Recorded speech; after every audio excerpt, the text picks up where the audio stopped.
c'est qui démarre, Fabrice? Tu démarres? Vous n'êtes même pas mis d'accord sur l'essentiel. On va démarrer comme ça. Parce qu'on s'était vu déjà il y a un an et demi pour une première convention déjà que nous avions signée avec Trélissac. On peut rebondir déjà par rapport à ça. D'impact non-agression, on va dire, sur les échanges de joueurs et autres. Parce que bon. Ben oui, voilà, on va parler. Ça fait pas mal de temps qu'avec Christophe, on discute de projets, bon, que ce soit sur le bassin économique du département ou autre. Et il y a quelques semaines de ça, on s'est échangé longuement avec Christophe sur la problématique des réformes des championnats nationaux. Ce que je vous rappelle qu'entre le niveau national, national 2, national 3, entre la saison 2023-2024, 2022-2023 et 2023-2024, il va y avoir 72 clubs de niveau national 1, 2 et 3 qui vont disparaître. Que le niveau national, on a convenu tous les deux, comme ça devenait professionnel, on va dire. On ne peut plus alterner le côté amateur, le joueur qui travaille le matin et puis l'après-midi s'entraîne, c'est plus trop possible pour pouvoir exister dans ce niveau championnat. Et on en a convenu que chroniquement, que ce soit pour Bergerac ou pour Trélissac, ça devenait très, très compliqué de continuer à œuvrer. Et donc, très vite, on est venu dans l'idée de discuter sur un projet commun. Et je te laisse. Oui, c'est vrai qu'on s'est mis d'accord depuis 2 ans avec Fabrice. On a eu la volonté, je crois, de passer au-delà de certaines querelles passées au niveau des clubs pour élever le niveau, j'ai envie de dire, et travailler davantage ensemble. Et ça nous a amené effectivement à aller plus loin sur ce partage de problématiques, de réforme des championnats. Et en même temps, Fabrice et moi, on a quelque chose en commun, c'est quand même l'ambition de créer, l'ambition d'élever le niveau au niveau du football dans ce département. Et on est arrivé au constat que la seule solution pour à la fois pérenniser nos clubs au niveau où ils sont, voire viser plus haut, c'était de se marier et de faire un projet en commun, ce qui n'a jamais existé dans le département, ce que d'aucuns pensaient impossible. Mais je crois que lorsqu'il y a une volonté, il y a un chemin. Et avec Fabrice, ce chemin, on l'a trouvé. C'est les hommes d'abord qui l'ont trouvé. Mais je veux aussi vous remercier au passage de vous être déplacé, puisqu'on en parlait tout à l'heure. C'est important qu'on puisse vous commenter en direct ce que l'on veut faire et ce qu'on ne veut pas faire, parce que certains médias se sont emparés de ce qu'ils pensent être un scoop aujourd'hui et écrivent de la merde n'importe comment. Excusez-moi, la décence aurait voulu qu'ils viennent aujourd'hui pour entendre la bonne information, car il ne s'agit pas d'une fusion des 2 clubs, ce n'est pas du tout notre volonté à Fabrice et moi. On respecte l'identité et l'histoire de chacun des clubs. On veut bâtir un projet professionnel sur les équipes N2, les équipes Fagnon, et c'est de ça dont on parle, et c'est de ça dont il s'agit, et pas autre chose. Voilà, ça au départ. C'est quelque chose d'important ce que dit Christophe, c'est l'idée, c'est le mariage des deux N2, celle de Bergerac et celle de Trélissac, et savoir que nos 2 clubs respectifs sur le Bergerac ou Trélissac continueront à exister mais à ce moment-là, au niveau de ce qu'ils sont aujourd'hui, au niveau R1 pour les garçons, R1 filles pour les filles, et puis la formation, la préformation, tel qu'il existe aujourd'hui. Donc ça ne change pas, parce qu'on a 2 bassins de population quand même assez distincts entre Bergerac et Trélissac, que ça aurait été une utopie de pouvoir marier les 2 clubs. Et en plus, vu la distance, on n'aurait pas pu le faire. Donc bon, par rapport au règlement de la Fédé, et puis c'est pas notre volonté. Notre volonté, c'était vraiment de garder les entités de Bergerac et Trélissac sur leur bassin de population et bien travailler sur la formation et la préformation. C'est vraiment le mariage des 2 N2. Voilà. Alors, par rapport à ça, c'est vrai qu'à Bergerac, on a fait ça en toute transparence avec Fabrice, quand on a échangé il y a une quinzaine de jours de cela. Moi, je suis parti sur une démarche de création de SAS pour l'équipe N2. Ça y est, le process était lancé. Mais là aussi, je veux le redire, on a échangé très librement avec Fabrice. Cette SAS, elle n'est absolument pas verrouillée aujourd'hui. Elle est en cours de création. L'actionnariat est déjà réuni, mais il a un actionnariat qui est essentiellement, on va dire, bergeracois, même pour l'essentiel, à une ou 2 exceptions près. Donc l'idée, c'est que Fabrice et la N2 de Trélissac rejoignent cette SAS qui a été créée, avec certainement, Fabrice dira mieux que moi, mais un capital qui va certainement être doublé avec des apporteurs périgourdins, puisque l'idée, c'est bien de bâtir un projet départemental C'est pas Périgueux qui cannibalise Trélissac avec Périgueux, c'est pas Périgueux qui cannibalise Bergerac. On monte un projet départemental. C'est ça l'état d'esprit. Il n'y a pas d'ego, il n'y a pas de qui prend quoi ou qui prend le lead là-dessus. On monte ce projet ensemble. C'était l'idée comme ça, effectivement, c'est pérenniser le foot à haut niveau sur le département. Si on était restés chacun de notre côté, ça serait quand même compliqué dans les années à venir, même si Bergerac a quand même encore... et la course à la montée au niveau national, mais enfin, même si Bergerac était monté à national, Christophe en avait parlé, ça aurait été compliqué pour Christophe de pouvoir œuvrer et puis se maintenir dans ce niveau-là. Donc, en renforçant nos deux N2 dans une volonté d'étendre cette équipe Fagnon comme ça sur le département. L'idée qu'on avait lancée, Christophe, mais bon, ça c'est quelque chose à approfondir, parce que bon, on est vraiment qu'au début, ce qu'on est en train de vous dire aujourd'hui, même si le statut juridique, on a une vision de ce qu'on veut faire, derrière sur l'aspect marketing, sur le naming, on n'a pas trop poussé. Alors, on est sur un nom du Périgord Football Club, je ne sais pas si c'est ça qui sortira, parce que bon, on va faire des... L'idée, c'est de faire des études marketing, de faire des études quand même approfondies, parce qu'on veut vraiment asseoir cette équipe au niveau départemental. On veut aller chercher le bassin, bien sûr, bergeracois, Périgueux, mais aussi le Ribéracois, le Nontronais, le Sarladais. Enfin voilà, on est un club de foot de haut niveau sur le département, et la seule solution, c'est effectivement, c'est le mariage de nos deux clubs. Alors en termes de calendrier, vous allez certainement nous poser la question. Donc on vise avec Fabrice 2024-2025. Ouais. Parce qu'on ne veut pas précipiter les choses et les faire au forceps. Le Trélissac et Bergerac, on a des engagements contractuels avec des joueurs, avec des staffs et autres. Donc l'idée, c'est d'aller au plus tard, en 2024-2025. Après, les grosses incertitudes qui s'opposent à nous, enfin qui s'opposent à nous, pas qui s'opposent, c'est où sera Trélissac, où sera Bergerac l'année prochaine. Tous les deux en N2, un en N1, l'autre en N2, l'autre en N1, peut-être en N3. On n'est pas sauvé. Il reste du travail à faire aussi. Donc on a des incertitudes, mais vous nous connaissez un peu humainement avec Fabrice. On veut sécuriser le niveau N2, bien sûr, avec ce projet, mais on vise, bien entendu, un cran de plus, qui nous semblerait être la volonté apaisée et raisonnable de ce type de projet. C'est monter en N1 à une échéance à déterminer, il n'y a pas d'urgence, et ancrer ce niveau N1 dans le département grâce à ce mariage des deux clubs. Donc on est sur une échéance 24-25, sauf accélération d'un calendrier pour des raisons sportives qu'on ne connaît pas aujourd'hui, qu'on ne maîtrise pas, puisque même si le week-end dernier n'a pas été extrêmement brillant pour nos deux équipes, Bergerac peut encore jouer quelque chose, puisque quand on rentre le dimanche de Chamalières nous concernant, on n'est pas très en forme.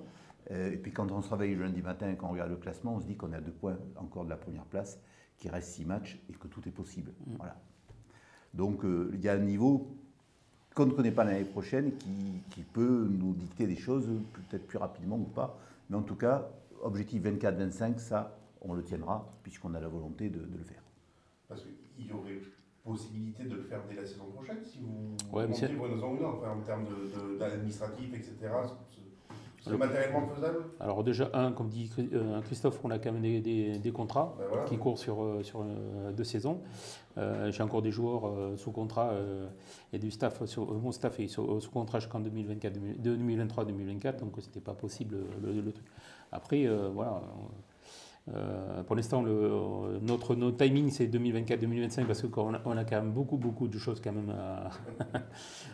L'idée, on l'a. Après, la volonté, on l'a. Il faut quand même que derrière, sur l'aspect juridique, même si, comme dit Christophe, ils ont quand même bien avancé sur la structuration et l'aspect juridique, il faut qu'on aille chercher des partenaires qui auront... Alors l'avantage d'avoir une connotation départementale, c'est d'aller chercher des partenaires qui ont une aura départementale, voire au-delà national, de s'appuyer sur un naming de club Périgord Football Club qui va permettre d'accompagner le partenaire au niveau de sa communication, soit départementale, voire régionale, voire nationale. Et, il faut qu'on ait cherché des partenaires. L'idée, c'est qu'on ne se cache pas, on dépasse le million d'euros de budget et de fonds propres au niveau de ce truc. Je pense, à travers le football, qu'on est capable d'aller chercher ce projet-là. Combien, pardon 1 million d'euros, je pense qu'on peut aller chercher. En, Ça, c'est- en plus de ce que vous avez déjà chacun. Alors, Non, non, aujourd'hui, non. Non. On va être sur la SAS avec le C'est mariage des deux sur un capital de plus d'1 million d'euros. Ouais. va On a dépasser. parlé de capital, hein. De On ne parle pas de capital. budget. Et le budget, on sera plutôt sur la 1,2 million, je pense. On vise avec Christophe le 1,2 million de fonctionnement. Enfin, bon. Ce qu'il nous faut aujourd'hui, bon. Mais ça nous permet peut-être de... J'ai fait la même chose, et je vais être un peu rabat-joie sur le coup, mais autant c'est mieux quand on le dit, quand les gens peuvent l'écouter, c'est que Fabrice et moi, on est très enflammés par ce projet, très enthousiastes par ce projet, mais il n'y a pas d'enflammade pour autant. On va créer un club unique, une SAS, avec des moyens qui sont ce qu'ils sont, mais ce n'est pas pour embaucher des joueurs avec des salaires mirobolants. On ne va pas faire Ronaldo, je vous rassure. C'est pas un Versailles bis qu'on veut faire. Hein. Voilà. Je le dis au passage. C'est pas un Versailles bis. Voilà, bon. Ça mange pas de pain que de le redire. Il y a des défaites qui sont tenaces. Simplement, pour vous dire, on a tenu ça le plus secret possible parce que c'était quand même pas une petite information à l'échelle du département. Néanmoins, Fabrice et moi, on a fait le tour quand même de quelques politiques sur le département. Nos deux maires ont été informés. Le maire MAIRE, bien entendu. On a déjeuné avec Francis Colbach la semaine dernière, qui voit ça d'un œil plutôt favorable.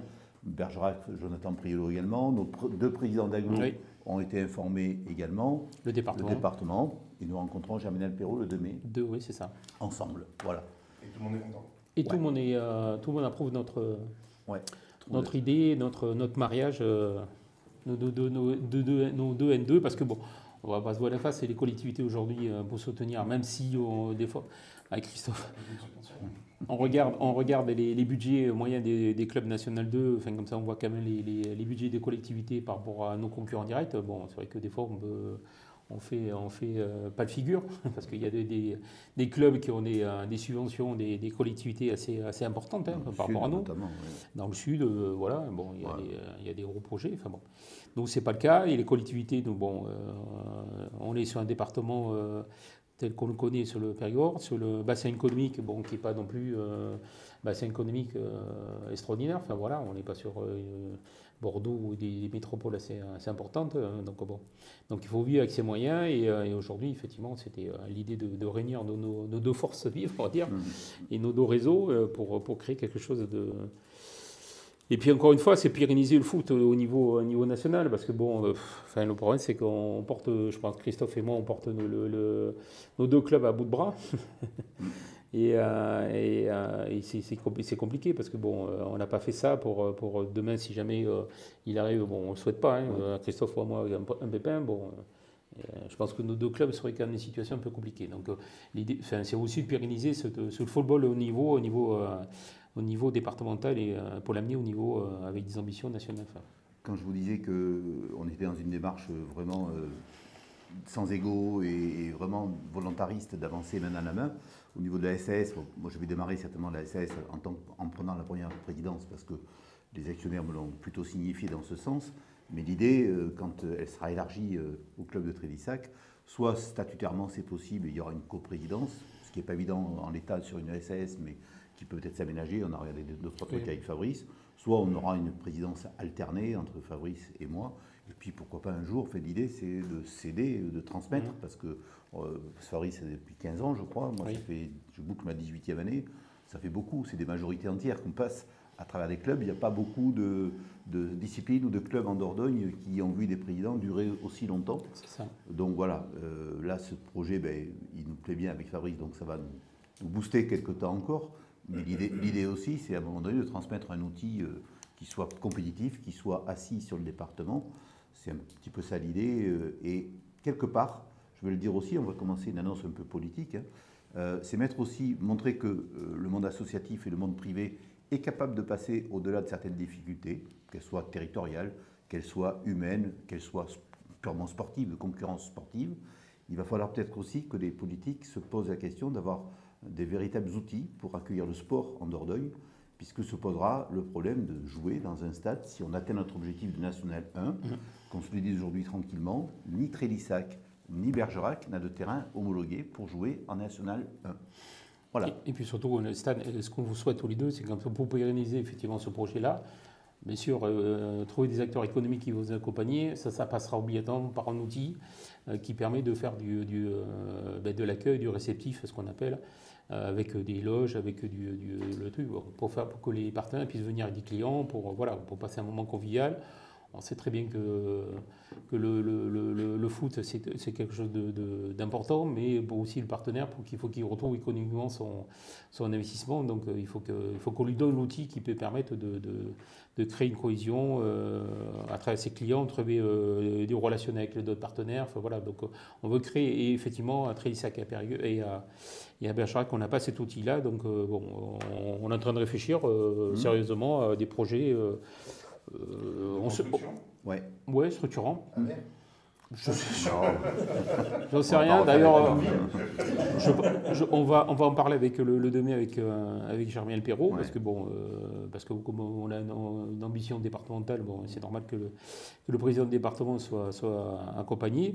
On fait appel d'ailleurs aujourd'hui à la candidature à tous les politiques qui ont des projets dans les cartons, parce qu'à mon avis, ça passera obligatoirement par un stade adapté à nos ambitions. Alors, il y a un projet, on ne va pas trop en parler aujourd'hui, Fabrice est au courant, un projet privé sur Bergerac, dont on reparlera peut-être dans le courant de l'année 2023, qui pourrait sortir de terre, un joli projet. Si ce projet-là, je crois que notre projet, nous, que l'on annonce, va renforcer la conviction des acteurs privés qui portent ce dossier auprès de collectivités. Moi, je suis le témoin. On a déjà 3 réunions avec les élus locaux sur ce dossier-là, donc ce n'est pas un dossier qui part de rien. Il y a des poids lourds, j'allais dire, du BTP qui sont derrière, prêts à investir. Donc si ce projet est né à Bergerac, ça sera à Bergerac.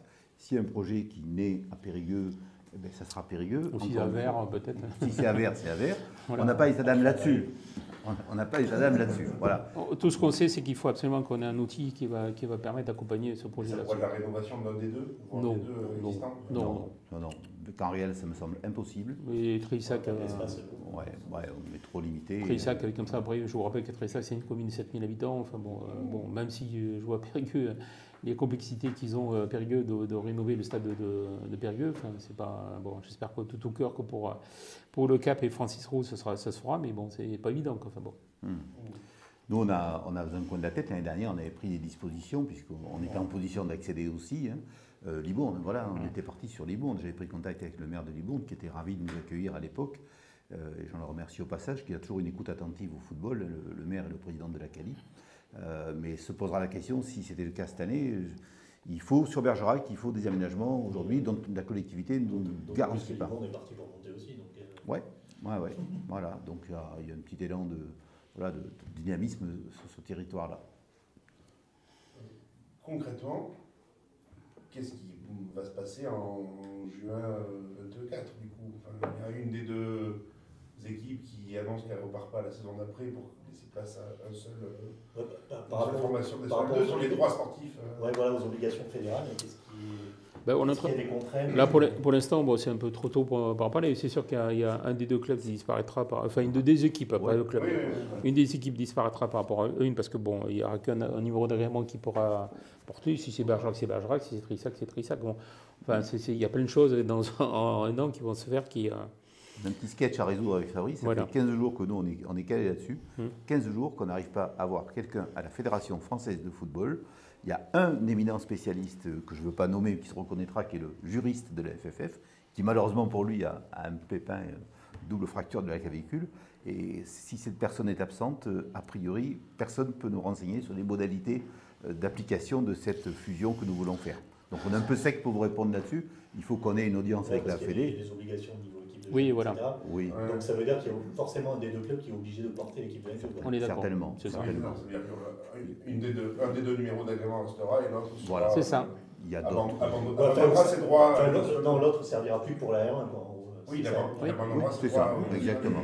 Exactement. C'est le cas de Kevin Rouen, c'est le cas d'Alain Ravignon, de Tonon Gaillard. Voilà. D'ailleurs, on s'appuie sur ce Quevilly-Rouen. J'ai appelé Michel Mallet, qui est le président de Quevilly-Rouen, et qui m'a expliqué complètement ce qu'il avait fait quand il avait créé ce mariage entre l'équipe de Quevilly et l'équipe de Rouen, qui était à l'époque en Rouen, qui était en R1. Voilà. Et effectivement, le numéro d'agrément, c'est l'équipe de Quevilly qui l'avait apporté. Enfin, Donc dans un premier temps, continuité parfaite. Saison prochaine, il faut d'abord qu'on finisse bien nos 2 saisons. C'est quand même important pour Trélissac et important pour Bergerac. Il faut qu'on finisse bien nos 2 saisons. On rebâtit une saison 23-24 avec le schéma actuel, a priori. Et ça nous laisse plus d'1 an pour travailler cette SAS, la construction, le côté juridique que l'on est en train d'évoquer. Mais la volonté politique, elle est là, elle est affichée. et puis trouver les partenaires qui vont en premier temps nous accompagner sur cette aventure. C'est annoncé à nos 2 comités directeurs hier soir. Et accueilli comment? Positif, Donc, pareil. unanimement. Pareil. Après, de toute façon... Et hors comité directeur? Comment? Hors comité. Oui. Ah, on n'a pas Le communiqué. club, Non, on n'a pas on n'en a communiqué. pas parlé. Enfin, moi, je Non. n'ai pas On voulait parlé. garder l'info. Bon. On voulait garder l'info. Après, moi, j'ai toujours l'habitude de dire, on a parlé de Christophe, je pense que Christophe au moins, on ne gère pas des musées. Enfin bon, moi, je veux bien vous dire comme ça. Ce qui est important, c'est que le foot de haut niveau reste en Dordogne. Et le foot de haut niveau en Dordogne, il passera obligatoirement par le mariage de ces 2 clubs. Après, il y en a certains qui sont les puristes de Bergerac ou les puristes de Trélissac et vont se dire, voilà, ils ne pourront plus se chamailler parce que bon, il n'y a plus... Mais bon, ils pourront chamailler avec, avec les derbies en R1. Ils auront Angoulême, ils auront Angoulême, ils auront Livourne, ils auront Bordeaux, ils auront... Voilà. Il y aura des derbies. Comment? Ou la Zac en R1, De quoi? Oui. pour les derbies. Ouais. Oui, mais il y aura en R1, il y aura toujours derby, il y aura toujours Trélissac et Bergerac. Comme il y aura en U18, en 16, en 17. Bien sûr, bien sûr. On se retrouve quand même assez souvent dans le courant de l'année. Les filles, enfin bon, à la R1, on se voit quand même toute l'année. Pas pour conclure, parce que c'est vous qui dicterez le tempo, mais nous on est ravis avec Fabrice d'avoir pu surmonter ces différences qui ont pu à un moment donné opposer les clubs pour des raisons de rivalité sportive, ni plus ni moins. Et parce que je crois que dans le landerneau du football, au-delà de la Dordogne, je pense qu'au plan national, une fusion, ça fait des années que Trélissac fait un boulot de qualité quand même, qui est reconnu, peut-être plus reconnu comme Bergerac, à l'extérieur du département que dans le département. Nous, c'est pareil à Bergerac, on fait du travail, je pense, de qualité depuis des années. Ces 2 clubs se marient avec des volontés de construire quelque chose de sympa, de ne pas s'enflammer, mais de faire des choses sérieuses. Mon exemple, pour moi, c'est Concarneau. C'est un club qui est familial, c'est un club qui avance doucement, qui a été le CFA2, qui a fait le CFA, qui est aujourd'hui en passe de monter en Ligue 2, qui a créé une SS il y a 3-4 ans, mais sans faire de bruit, avec des budgets à 2,5 millions qu'on pourra peut-être atteindre, nous, ensemble, je l'espère. Des choses qui semblent raisonnables et raisonnées, quoi, en fait. Pour moi, c'est une espèce d'exemple, que si on pouvait suivre cet exemple-là, je crois qu'on aurait fait un joli pas pour le sport en Dordogne et le football en particulier, quoi. Voilà ce qu'on pouvait vous dire aujourd'hui. Et on est ravis de vous l'annoncer parce que je pense que ça ne va pas laisser indifférent. Et c'est un joli clin d'œil à l'histoire du foot et l'histoire du sport en Dordogne. On l'a évité de le faire le 1er avril. Oui. C'était pas loin, hein, presque. Mais là, vous ne nous auriez pas cru. On vous l'avait déjà fait le 1er avril, d'ailleurs, je pense. Hein, bon, il y a eu des tentatives passées, mais qui n'avaient pas abouti. Ce n'était pas le bon moment. Voilà. Il y a Pascal Billard qui fait C'est ça. Ouais. blagues. Oui. Comment? Pas que. Pas que. Vous avez failli avoir l'outil quand même. Comment? L'outil, vous avez failli l'avoir. Ah oui, le stade sur le et le nombre de personnes qui ont cru, enfin, c'est Lionel. Parce qu'il a fait un poisson d'avril en disant que faisait un stade sur le toit du magasin. Enfin, bon. Ah oui. Mais le nombre de personnes qui ont cru que j'avais Ah fait. ouais. On a super idée, hein, Mais putain. c'est C'est bien. bien. Ouais, bien sûr. Ouais. Les gens pensent que tu es capable de tout. Oui, c'est bien. ça. C'est plutôt positif. Donc c'est de bon augure pour la SS. On est capable de tout renverser. Non, mais c'est vrai qu'au niveau entrepreneurial, bon, sans s'envoyer des fleurs, je crois qu'on a fait une petite carrière avec Fabrice, on n'a pas eu trop d'anicroches. On a envie au niveau du football voilà, d'allier un peu nos compétences, nos réseaux respectifs, parce que Fabrice a les siens, j'ai les miens, sur le plan économique, s'entend. Et je pense que l'addition des 2 réseaux, il y a des fois des gens qui auraient peut-être été un peu gênés de donner à Fabrice et pas à moi, ou réciproquement, pour ne pas vexer l'un ou l'autre. Bah là, au moins, ils n'auront plus d'état d'âme, il n'y a pas de retenue. Voilà. C'est une annonce qu'on passe d'ailleurs à nos futurs partenaires. Je suppose que parmi les cas à régler, il y aura aussi les contrats des joueurs et staff. Il y en a qui sont en contrat au-delà de 24. Ah ben là, de toute façon, tout le monde arrête en Non, 2020. Moi, j'ai pas de contrat au-delà de 2 ans. Non, moi, j'ai c'est pas fini. de Moi, c'est contrat. pareil. J'ai pas de contrat. Staff est en contrat effectivement jusqu'à la fin de l'année 2023-24 Ouais, pour et Erwan Lanuzel, voilà. Et moi, c'est pareil. D'accord. Ouais. Donc on aura toute liberté Ouais, on va de discuter, choix, voilà, tout à fait. Ouais, après, il y a tout à voir sur les lieux d'entraînement, les choses comme ça. Ouais, Ah ben alors, les ouais. lieux d'entraînement, les couleurs, les. Oui. Il y a un bon mais exemple les- avec le BBD. les pour goûts. les couleurs. Ouais, Comment bon, ouais. Il y a un bon exemple avec le BBD. Ouais, Ah ouais. On va éviter de faire chaque mois, c'est Ouais. un patchwork de couleurs. Ouais. On va Ouais. essayer Il faut bien faire. Pas la première fois, mais Ah ouais. maintenant, ça va mieux. on va essayer D'accord. d'avoir quelque chose de plus. Enfin Ouais. bon, voilà, on peut repartir sur des couleurs qui reprennent ni Trélissac ni Bergerac. Bon, je sais Ouais. pas, ça fait partie des choses qu'il faut qu'on discute. Enfin bon. Équipementier, enfin, on a plein de sujets, qu'on a plein de dossiers, voilà. On a plein de dossiers. Ouais, ouais. Enfin, moi, je peux me féliciter encore une fois de ne pas avoir pris de directeur général à la suite du départ de Paul, parce que voilà, je ne voulais pas précipiter les choses.